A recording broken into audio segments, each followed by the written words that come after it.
Today I'm installing a Pfister Ladera widespread faucet.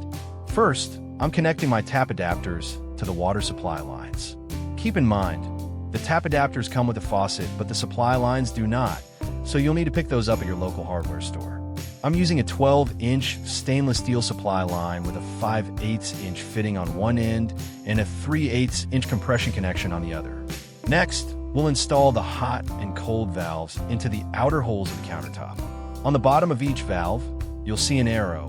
Make sure that arrow points toward the front edge of the counter.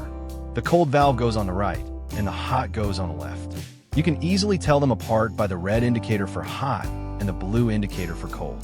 Since I'm standing behind the sink, the left-right orientation will look reversed on camera. Now I'm sliding the square washer up onto the valve, followed by the mounting ring. Tighten the mounting ring onto the underside of the valve.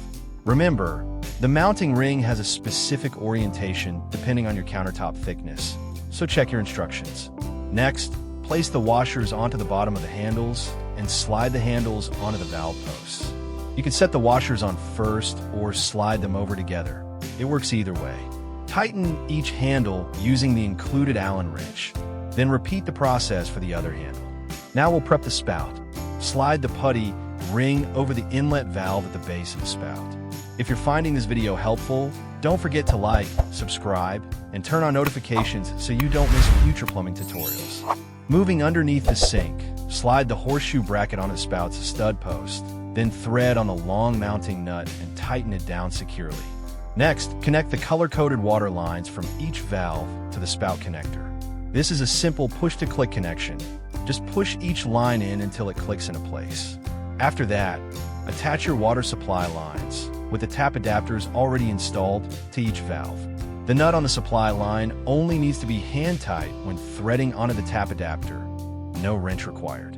Now, connect the other end of the supply lines to your angle stops or whatever shutoff valves you're using. Next, let's install the drain assembly. Start by removing all the pieces except the thin black washer at the top. That washer sits between the underside of the sink bowl and the drain body. Insert the drain assembly through the sink, then head underneath and tighten everything down. Connect it to your P-trap. I already have my P-trap installed, but I'll link a full P-trap installation tutorial at the end of this video and in the description below.